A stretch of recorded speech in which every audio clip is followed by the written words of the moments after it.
I thought this was it for me. And I was praying, I'm like, God, please, I don't want to die. I don't want to go. I'm only 30 years. At the time, I was only 30 years old. And the next thing I remember is everything goes out for me. And then suddenly I appear in this line. Welcome to the Chamber Talk Show. I am Dr. April Givens, licensed psychotherapist. And today I sit down with multi-platinum Grammy Award winning producer Slikk, Rickey Offord, as we discuss his life healing journey after his near-death experience. Let's dive in.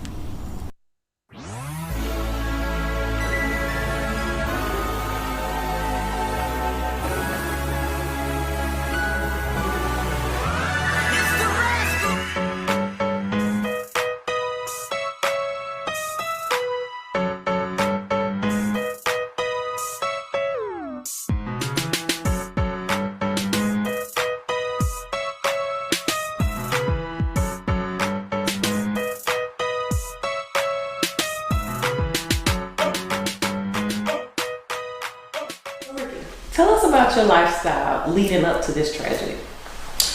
So my lifestyle, leading up to the tragedy, I moved out to California, Los Angeles, California, back in 2013. And I had been out there a couple years at this time and just working, doing my music thing. My career was taking off, working with Ariana Grande and Babyface. Okay. So at that point, my career just really started to move and progress, tremendously. And I found myself like staying up late every single night. I'm up till 5, 6 till the sun come up, pretty much. 5, 6 o'clock in the morning, and I'm sleeping maybe 2 hours a day, 2 to 3 hours a day. So, and it's like, you when you live in Los Angeles, it's so fast, compared to Dallas and just going out there and being able to be around all these celebrities and stars, and you living your dream, and it's cool. But at the same time, I'm young, I'm in my 20s, and I'm like, okay, I feel like, I'm young, I got all the time in the world to sleep later on, right? So I'm just enjoying life, and I'm going and not really thinking about my health. And it's at some point, my body was like, okay, it starts to try to let me know, hey, you need to slow down. But it seemed like every single day. Literally every day I was up all night till the sun came up, not even exaggerating. It was late night, early mornings, every day. Wow. Yeah. Okay, so what happened? So did you just start feeling pains in your body? Like, what made you go to the doctor? Well, I remember it started I would eat lunch or dinner, and every time I would eat something, I would have excruciating stomach pain. And that's kind of how it, triggered my, okay, I need to go to get this checked out, see something's wrong, So I would go, and when I went to the doctor, they let me know, up top, that I had gallstones. Okay. And that's how everything kind of started. That was end of 2015, top of 2016. Okay. Yeah, that's when I found that out. So the gallstones, and then they scheduled you to have surgery to get the gallstones removed. Yeah. Well, I was supposed to have surgery. I think it was either February or March of 2016. Okay. But I was afraid because I had never had surgery before in my life, right? So I was just kind of afraid to go under, and a lot of people were nervous about that. So I was just trying to find all these other solutions to, get rid of gallstones. But I didn't realize that there's no other way to get rid of gallstones other than by surgery, to just have them removed. Okay, wow. Yeah. So tell us about the date of surgery. The date of surgery. The date of surgery actually happened by me going to the emergency room, because my original surgery date was supposed to have been later. Okay. But what happened was I came back to Dallas. My sister was just graduating from Oral Roberts University in Tulsa, Oklahoma, end of April. So I flew in, stayed with my mom, and I went to the graduation, helped her move all her things back here to Dallas, to my mom's, and stayed for about 2 weeks. Well, thank God I stayed, because we went to lunch one day and it happened again. You know, I'm eating salads and stuff like that, you know, to try to be more healthy. But it didn't matter at that point. It was like too far gone. So it just, something in my body triggered to where that pain hit me so bad I had to rush myself to the nearest ER at that time. And that's what led, you know, me having to I had to have an emergency surgery. Oh, wow. Okay. Yeah, so like it happened May 12th was the day, 2016. Okay. And then the surgery was actually, I think the following 3 days after. It was on the 15th of May. Okay. So I was like super nervous because they admitted me, clearly they admitted me in the hospital, and wanted to get my pain under control before I was able to go under surgery. Okay. Yeah. So walk us through what happened then. At that point, I remember on the 15th of May 2016, it just was a real eerie morning. I'll never forget it. It was a Sunday morning, and my mom and my sister, they went to church that morning, and then they were going to come see me after service. Okay. So the surgery was scheduled, I think around maybe like 11:30 a.m. or somewhere around there. It was in the a.m. Okay. So I went into surgery. They were prepping me, and I was like extremely like it just felt off. And I just remember going under, and they put me under, and it's like the next thing I know, I felt pain before I even woke up. The pain woke me up. So I thought it was just like pain from the surgery, you know. Yeah. But like I woke up and I'm literally coughing up blood and choking and trying to grasp for air.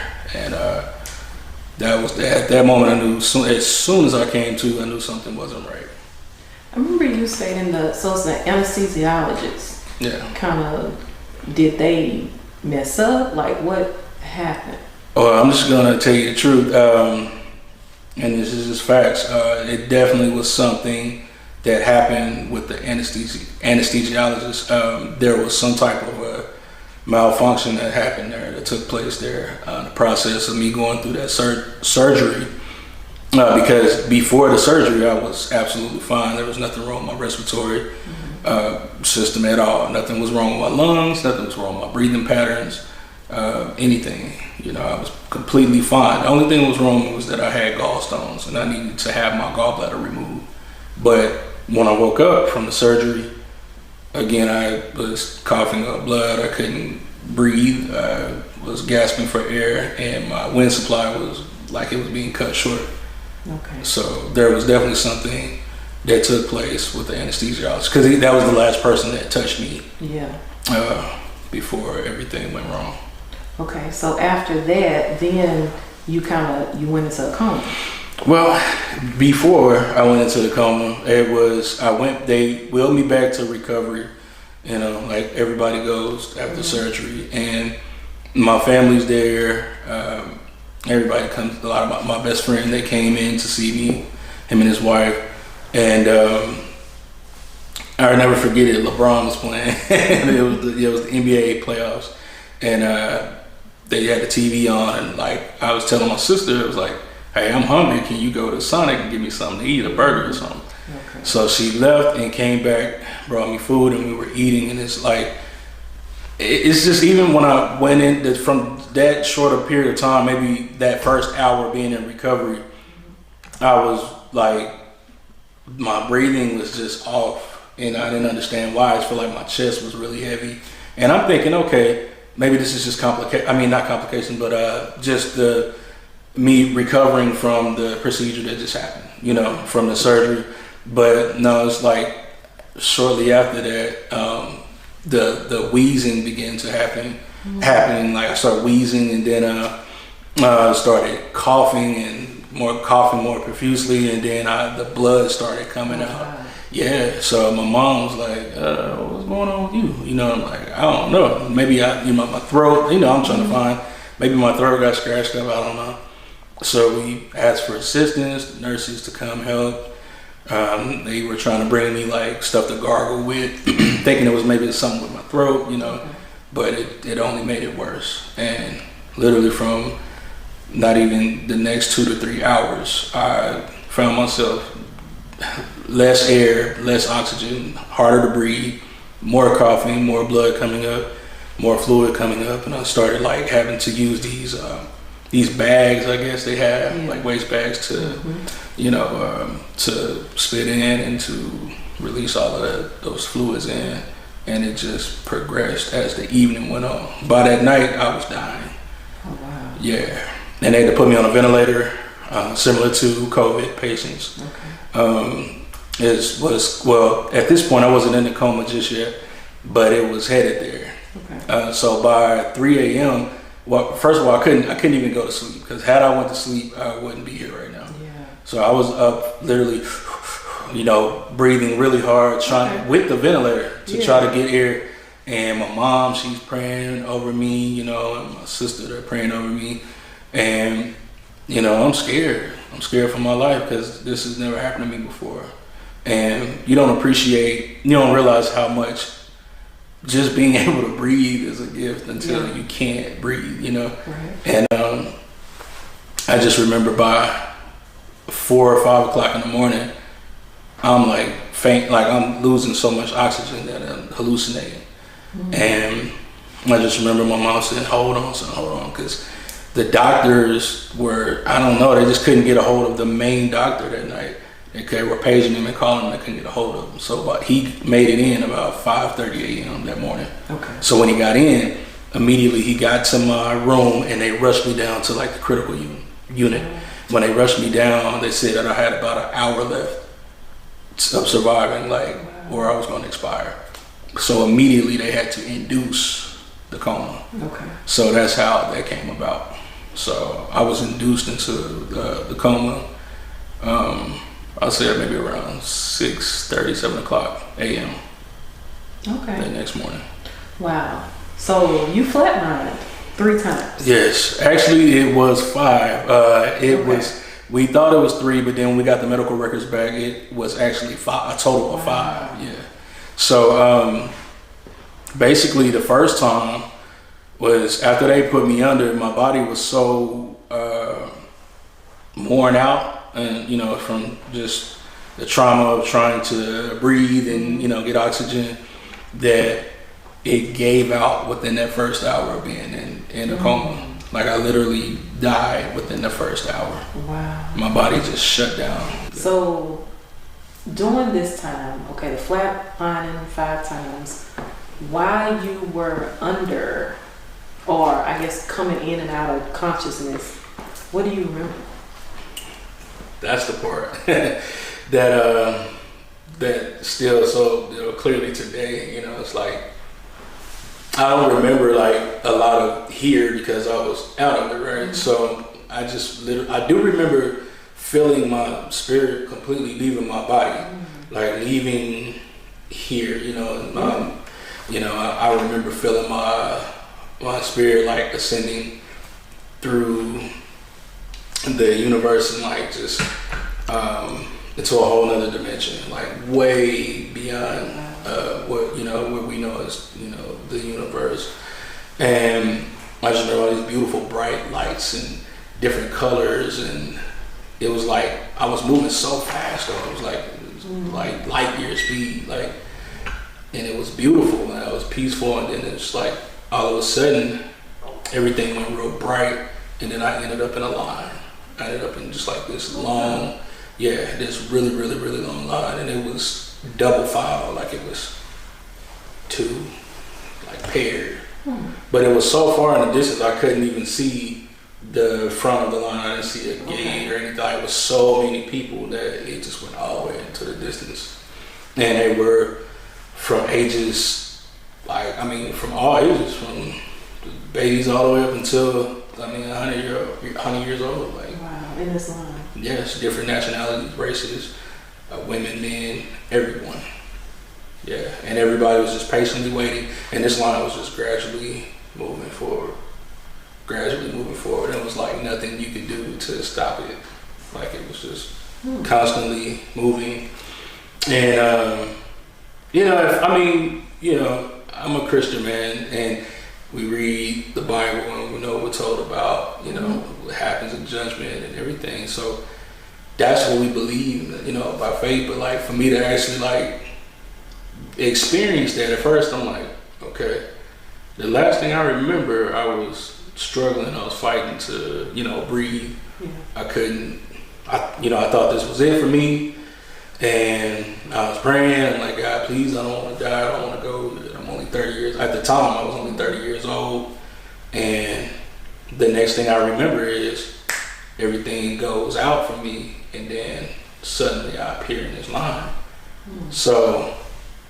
And I'm like, okay, I can't wake up. Like, this is really happening right now. Okay. It felt very vivid. Like, it felt, I was conscious. You know, I was aware. I wasn't, it didn't feel like a dream or some kind of a vision or something like that. Nah, it's like, I was wide awake, just like how I'm sitting here right here talking to you. That's exactly how I felt. So, through the line, what happened in the line? Did you meet anyone? Did you talk to people? Well, I saw it was a young lady next to me. I was on the left side, she was on the right, and she looked like she may have been Asian descent, but like she didn't say anything to me. I mean, nobody was saying anything to any, like everyone was just sitting there patiently waiting, and they were content. And I was like asking, I'm like, hey, where, like, what's going on right now? Nobody would say anything, and then I just prayed. I was like, I was loud, you know, because I was scared, you know, and I'm like, God, like, is this it? Like, this can't be it. Like, is this really the line of judgment? Like, am I about to be judged? You know, when I get to the front of this line, to the gate, like, is this going to be over for me? And I just said, I don't want to die. I just kept saying, I didn't see God, but I could feel the presence. Okay. And I was like, I don't want to die. I don't want to die, you know, and I just kept saying it over and over and over again. I was like, please, let me live. I don't want to die. I still, you know, have to fulfill my purpose in life. Like, I know you have things for me that I haven't, you know, even reached yet. And I was just talking to God like I'm just talking to you, like I was like conversational, you know. And I meant it. And I was like yelling, and I was not yelling out of anger, but yelling out of like, you know, like, I mean, just fear. Like, I can't believe this is it. Like, I don't want to go, you know. And I was desperate, and I just told him I'm going to do whatever I got to do. Like, I'll live my life for you for the rest of my days, and I'll share this testimony if you let me live again, if you give me another opportunity to live. Okay. And when I said that, I vanished out of the line. So what happened when you moved out of the line? Where did you go? It was nothing. It just went back to like just dark, black, like nothing. So I'm guessing I was like back in my body. Okay. Because I was still in a coma. Yeah. So I'm guessing I was just back in my body at that point. Because it was times where when I was in a coma, I remember it was nothing. Like, it was just peaceful, but it was like, I guess like I was asleep, but it was just absolutely nothing. And from there, it was peaceful for a moment. I don't know, I can't say like 30 minutes or an hour, because, you know, it wasn't like a sense of time like that. Yeah. I just know it was for a period of time. There was nothing going on. And then suddenly, I thought that was it for me, but it wasn't. Like, so okay, I have to show you something else now. So I appeared in this, like in the back of this like limo, like the stretch limo, and I didn't understand it. And I just remember somebody was driving the limo, and we were riding into this city, and it was a big city, looked like Dallas, Los Angeles, or you know, New York or something. And but I didn't recognize the city. Like, you know, I would have knew, oh, this is Dallas or this is Atlanta. You know, I didn't recognize the city. Okay. I just knew it was a big city, skyscraper, but it was very ran down, very, there was a lot of chaos. It was a lot of, I mean, just everything was just so, just like evil. Like, it was like just an evil vibe. Like, it was terrible. People were everywhere. Everything was ran down. People were running around like chaotic. I mean, stuff was burning, and people were like at each other's neck. You know, I mean, you just, it was just a bunch of chaos going on. And I was scared. Like, I'm like, yo, I don't know where I'm at, but this ain't it. You know, I remember just trying to get the driver's attention. He wouldn't turn around or say anything to me. And then he just pulled up to this building, looked like a hotel, and he just stopped, the car stopped, and the door opened. And I got out, I had to get out. So when I got out, I was like trying to ask people that, because people was everywhere, by foot and everything. So I was like, hey, where are we at? Where are we at? Where is this? Nobody would like answer me. And there was like these ladies that were trying to like get at me, and I'm like, no, I'm cool, but like, where are we at? And nobody would say it. And I mean, it was just random people, you had prostitutes, strippers, drug dealers, police officers, random pedestrians, but everybody was like super, it was like so evil, like it was like the most worst thing you could think of. Like I was trying to get out of there. Wow. So I went into this hotel that was right there. It's like a hotel building. Went in to try to get someone's attention that was in the lobby. Possibly they may have worked there, but nobody was in there. And the next thing that happened was like really scary.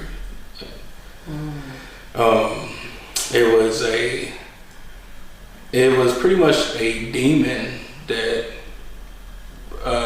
walked in the door after I walked in. Oh, wow. But he was coming toward me. So he had on like a black trench coat, black hat, and he was real tall. And he had this chick with him, or this lady with him. And he was telling her, hey, he was pointing at me. He was like, hey, I gotta get him.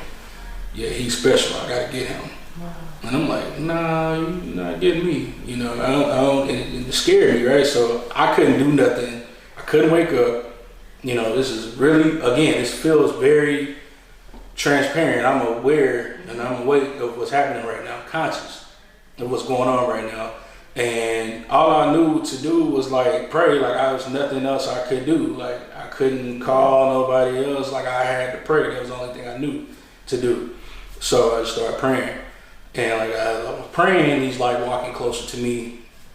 And then he's steady saying, I gotta get him. He's special. He's chosen, And he pulls out these it's like handcuffs or shackles or something. He tried to slap it on my wrist. Okay. It wouldn't fit. So it didn't fit on my wrist, and he was livid. Like he was angry that it wouldn't fit on my wrist. Wow. Yeah, I didn't understand it, but then he stepped back and he's like, I need to show you something. So he opens up his trench, whatever he had on, and he pulls out this long paper and he holds it up and it like falls to the ground. And it has all these names, like persons, like a profile picture, kind of like a social media. Okay. But it's like thousands of them, right? Like hundreds of thousands of them. And I'm like, what is that? And he says, you see all these people? And I'm like, yeah. And it said date of birth and then date of death. Mm-hmm. So he told me that he was a soul collector. Okay. Like he was assigned to collect souls from people. Even like a lot of people had already died, he got their souls, and some people were still alive, but he was just waiting for them to die, that he already was going to collect their souls. And he said that I was one of the souls that he wanted to collect. And I told him, well, no, you can't have mine. Wow. So how did you get out of that situation and come back? The way I got out of that situation, the moment I told him you couldn't have my soul, and he showed me that he realized that he couldn't, like, cause it was something about the shackle that like it wouldn't fit around my arm. I guess it was something like if he was able to put that on you, and pretty much like one of his. But because that wasn't happening, he left. Him and the lady that was with him, I guess she was like his helper or whatever. They left. And they got out of there. And when they left, like I let them leave, and then I walked out, and I just started I started praying again. I'm like terrified at this point. Yeah. I'm like, please God, get me up out of here. I don't know where I'm at, but I knew at that point, I knew something was going on, like spiritually. Mm-hmm. Like I knew I wasn't in my body. Like I knew this was in a whole other dimension, a whole other realm. And but it wasn't nothing like when I was in that line, when it was peaceful and calm and relaxed, and this was like scary, you know. So I was like, I'm ready to go. Like, I want to get out of here now. And the last thing that happened right before was it's like a bunch of young men that they probably looked like they was either like between the ages of like 15, 16 to 25. Okay. It was like, I mean, like hundreds of them. And I'm like, man, what's going on? Like, because when I walked out, they were all just like posted up. But they looked sad and they were crying, and a lot of them were just, I mean, they were like boo-hooing, you know, and they was like, yo, take me with you, man, take me with you. And I'm like, help me. They would say, help me. And I'm like, nah, I can't help you, bro. I don't understand. Like, where are we at? I kept trying to figure out where we at. Nobody would tell me. And one of the dudes came up and he like, bro, we lost our lives to the streets, you know what I'm saying, from either gang-related drugs or whatever, you know, just from being in the streets. Just like, he was like, but it's too late for us. Help us. And it's like, bro, I wish I could help y'all. Like, I don't know, it's nothing I can do. Like, it was nothing I could do to help them. Yeah. You know, it was too late for them. And at that point, I just broke down. It's like, I just started, like, that messed me up. Like, I just started crying from that point, and I was like, God, look, I don't know what's going on here, but like, for real, like, please just get me out of here. And when I said at that time, it was like, again, that's when I vanished from there, and then went back to nothing, just like black. Wow. Peace. And I guess that's when I was back in my body again. Okay. So I know you talked about why you were under. I know your mom has stated that she met someone in the hospital. Yes, that's wow. So it was wow. So many like supernatural encounters happened, you know, from so many different angles. Not from just me, but from my mom and my sister too. And so when I was in the coma, I don't even remember. I think Mom said, I mean, it may have been about 2 weeks in, and they were out in the waiting room because they pretty much had moved into the waiting room in the hospital. Like, they wasn't going home at all. So her and my sister both. And you were in the coma 33 days. 33 days, yeah. So we're talking about over a month. Okay. Yeah, and that's just the coma. You know, I was in the hospital for months, but the coma itself, it was 33 days. So about 2 weeks in, Mom says that it was a rough day that day. She said that it was, I was just, it's like they called the family in, you know, they was like, it just wasn't looking good that day, like looking like I was gonna, you know, pass away for good. And she said my aunts came up there, her sisters and some of my cousins, and my dad, not my mom, but my sister, and just a bunch of family.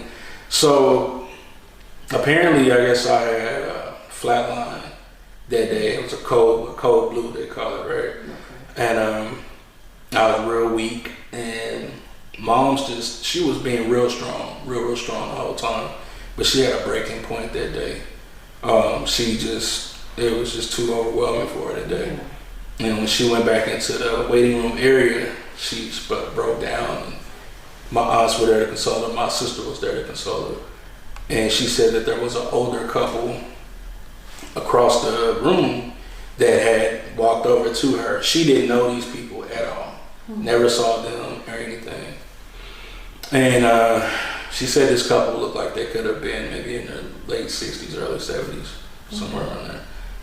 And they told her that God sent them to her to give her a prayer shawl. So this prayer shawl, they said they got it from the husband. It was a husband and wife. Okay. That's who it was, a couple. So the husband said that his mom was a few rooms down from me, on the same hall, and she was about to transition, you know, pass away. She was much older, and that God just told them that they should give my mom that prayer shawl, and that she needed to put that prayer shawl on my bed, at the foot of my bed, so that it would be a point of contact, so angels could protect me and heal my body. Wow. Yeah. And my mom's like, how do y'all know me? It's like, no, we don't know you. And My mom said she took the shawl and she thanked them, and she did exactly what they instructed her to do.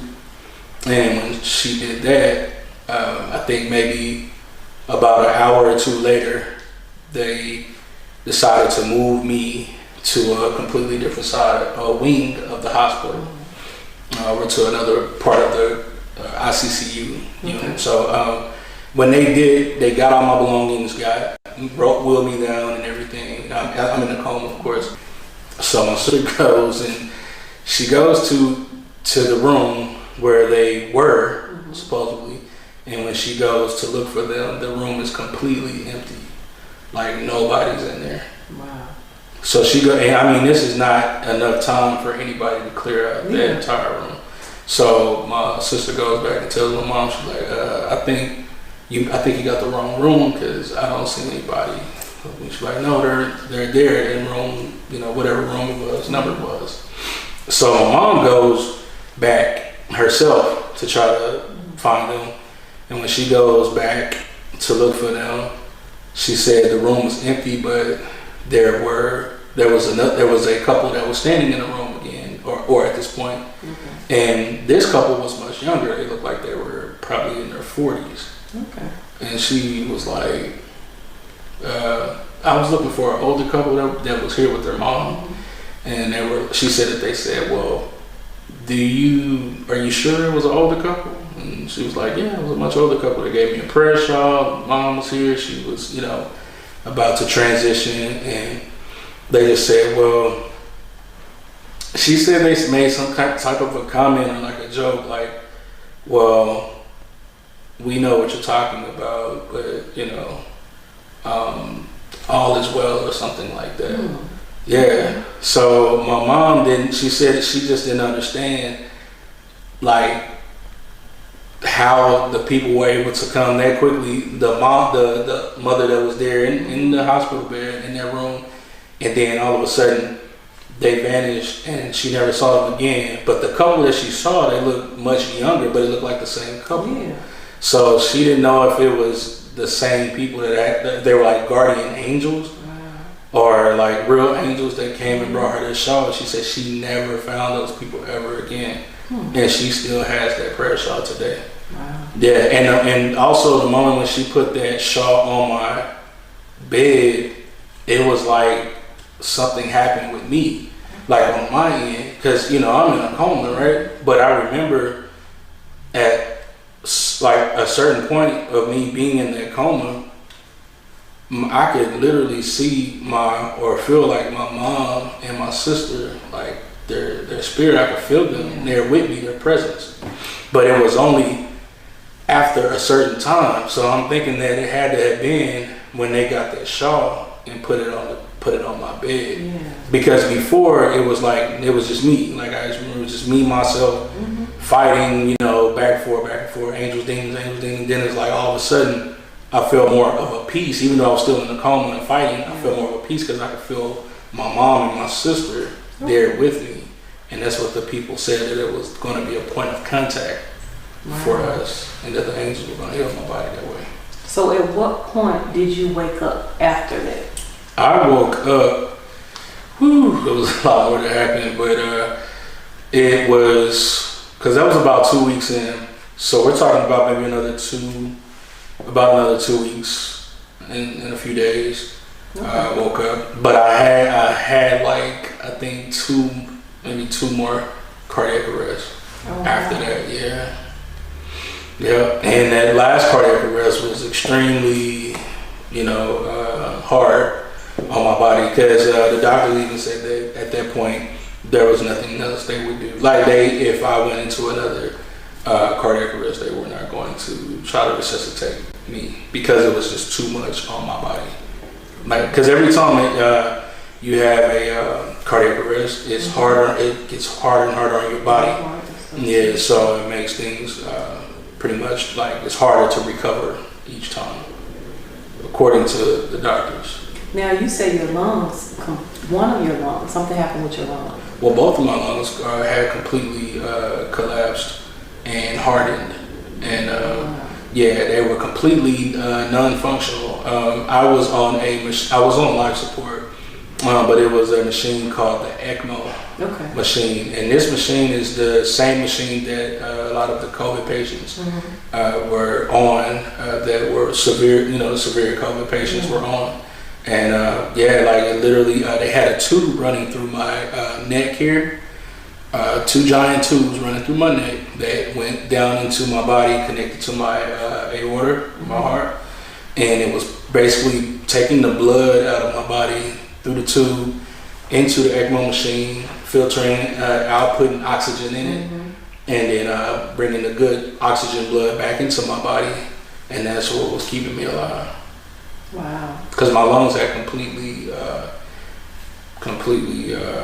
collapsed, and they were done. So tell us about the part when your lungs was healed. A miracle, straight up. So my lungs, my mom said, I think it was right after the last, I had a surgery, open exploratory surgery that happened after the last cardiac arrest. And I'm in a coma still. So I was in a coma, and that last cardiac arrest was so hard on me that it made something in me rupture when they were trying to resuscitate me as I'm in the coma. And I started bleeding again, bleeding out like my mouth, my ears, eyes, everywhere. Yeah, so they told my mom, they said, look, he's pretty much done, and how they said it. And they said there's only one other way we can go and explore to figure out where the bleeding is coming from, to try to stop it. But he's such in bad shape that we may lose him on the table. But if we don't do anything, he's gonna expire anyway. So my mom said, you need to do whatever you gotta do. So they had the exploratory surgery. They opened me up when they found out my spleen had ruptured. So I was in a little sterile room that nobody could come in. Like my mom and family did look at me through a glass window, and they had my insides opened.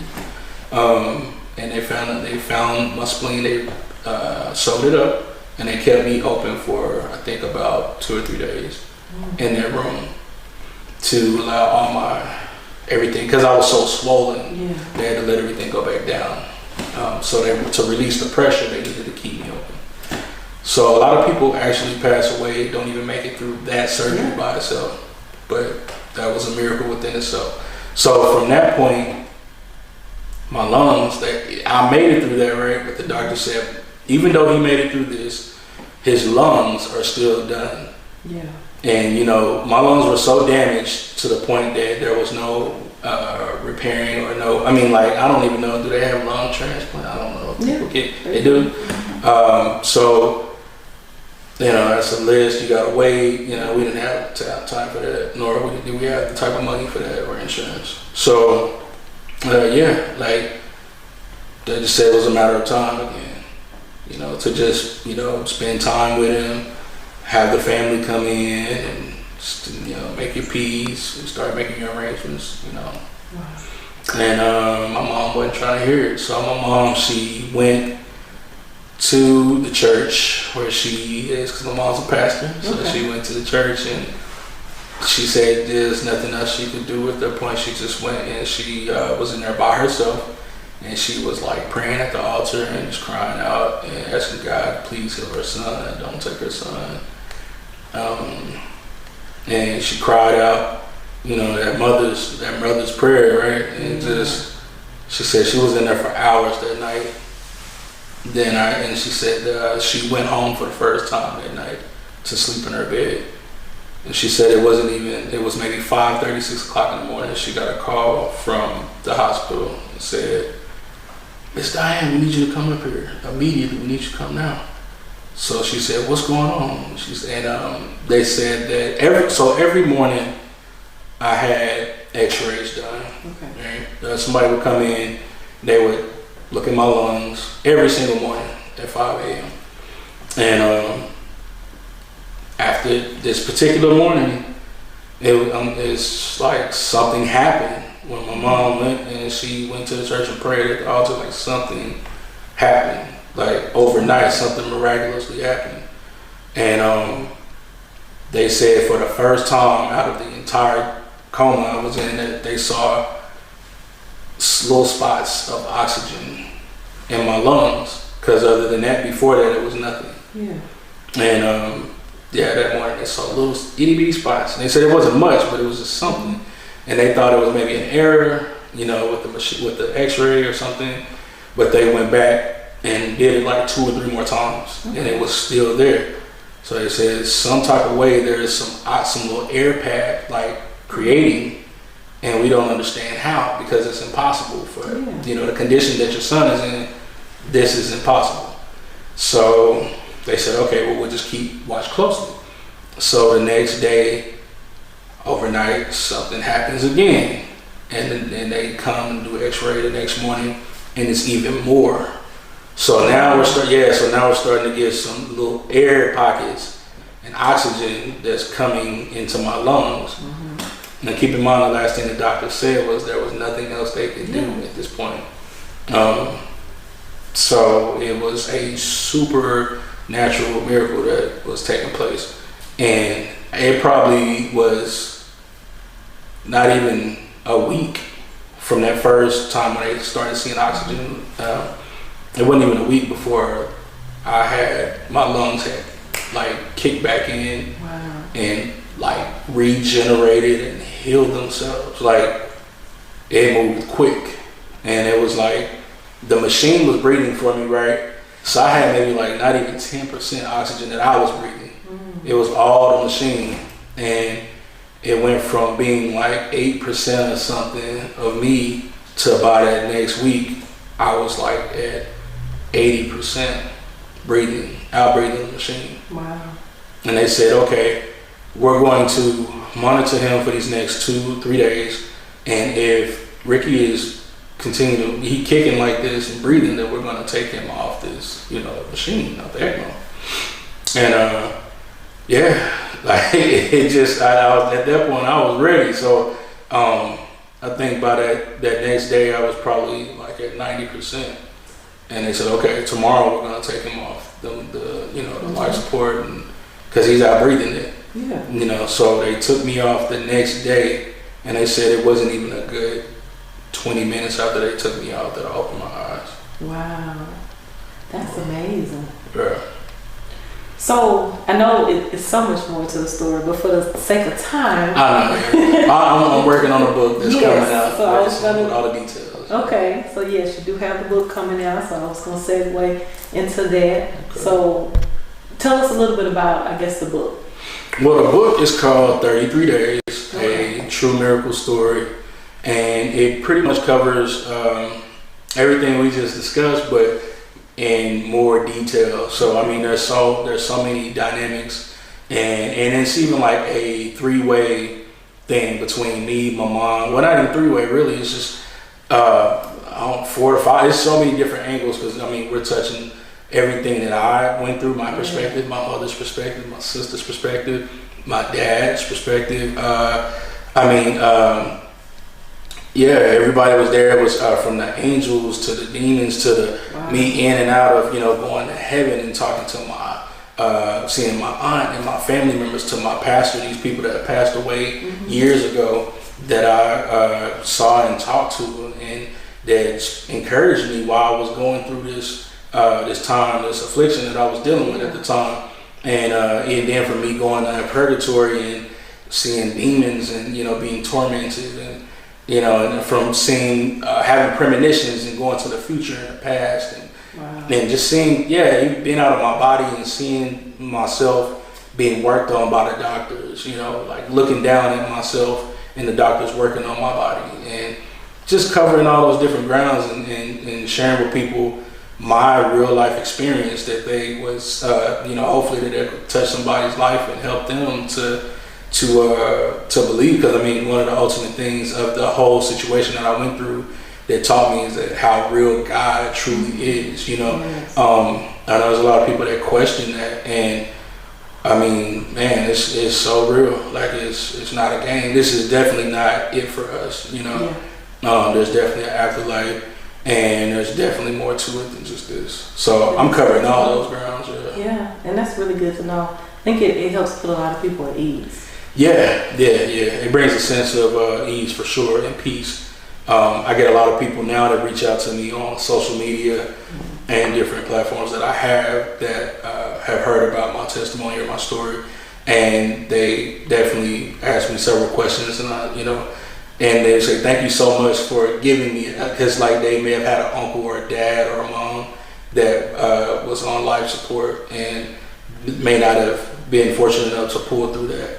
But for them to hear my story and to understand that there was peace on the other side of that, life, moving forward, and me having that experience and being able to come back and share that with people, I know it's something that a lot of people in the world don't get to do. So yeah. Well, I wanted to end on the number 33. The number 33 is a significant number. Yes. And it's a spiritual number. So in the spiritual sense, it says the number 33 represents that all things are possible. Wow. And it symbolizes guidance, that you're being divinely guided. And it reminds you to live life with joy, passion, and purpose. Beautiful. Yeah.